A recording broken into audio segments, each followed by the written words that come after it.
Thunder Rolling in the Mountains by Scott Odell and Elizabeth Hall, Chapter 20. The light faded and darkness came as I crouched in the gully.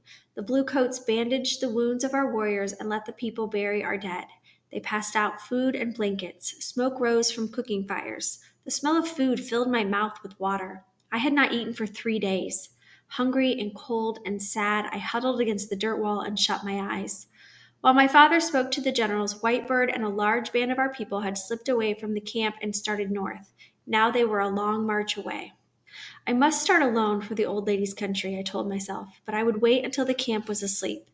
As the night wore on, voices died away. Soon all was quiet. A horse nickered, a man coughed, a baby cried, nothing more. Still, I waited.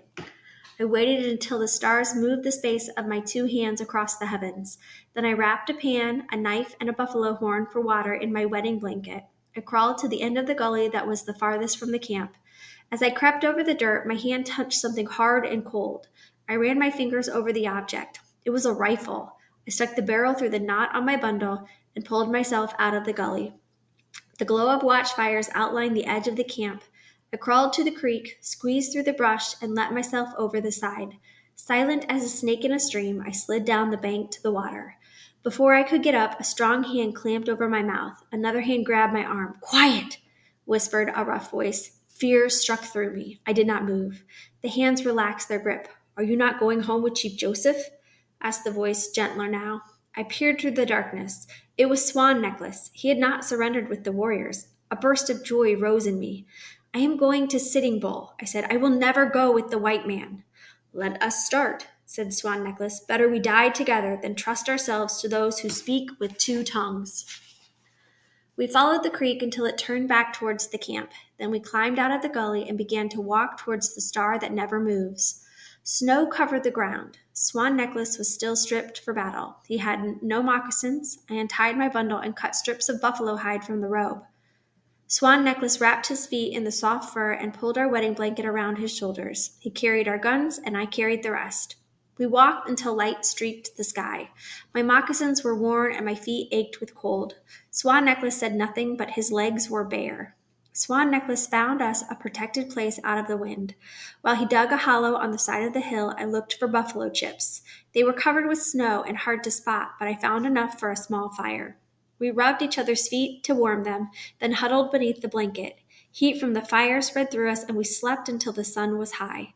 I woke to the touch of Swan Necklace's fingers. He brushed my cheek until my eyes opened. "Wake up, my love," he said softly. "We must be on our way." It was our first good sleep since our people came through the Bear Paws. I scrubbed my face with snow to waken me. We had no food. I cut the elk hide fringe from my skirt, and we chewed the strips as we walked. It fooled our stomachs for a time. The going was hard. Cold wind blew down from the old lady's country. We had to push hard against it. Its icy fingers poked under our robes and made us shiver. It was almost dusk when Swan Necklace spotted an antelope searching for grass in the snow. He aimed carefully. The shot echoed through the quiet air, and the antelope fell dead. We ran to where it lay, its blood making a scarlet pool on the snow. Swan Necklace knelt and began to skin the antelope. I pulled out my knife to help him. Suddenly, a hunting party rode over the hill. They galloped towards us. The snow muffled the sound of the horses' hoofs, but the jingle of their bridles sounded loud in my ears. I knew by their rawhide saddles that they were the Assiniboines. My heart beat like a woodpecker pounding on a lodge pole. The Assiniboines were a fierce tribe and made many wars. They had never been our friends. Were they helping the Bluecoats as the Cheyennes and the Crows and the Flatheads had done? The horses stopped beside us. There were 5 riders and 5 extra horses. They had been on a long hunt, and 2 of the horses carried meat and hides. Their leader raised his arm in greeting.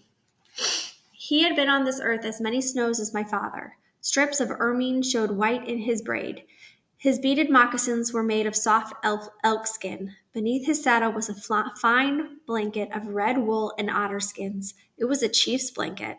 Across his saddle lay an old musket, the kind most of our warriors used before we picked up rifles on the battlefield. The other 4 men had no guns. They carried bows made from horns of mountain sheep. They must have traded with our people for them, because only the Nimipu made such bows.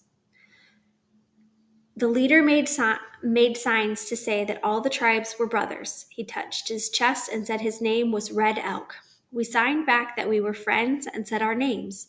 We signed that we are fleeing from the Bluecoats and on our way to join Sitting Bull. Red Elk nodded. He spoke a few words of our language. With signs and words, he told us that the hunting party was on its way to a nearby village. We were welcome to join them. His words were good, but I did not trust him. When Red Elk saw our fine rifles that had once belonged to white soldiers, his eyes gleamed. His eyes followed them as we put them across our saddles. His eyes stayed on them all the way to the village.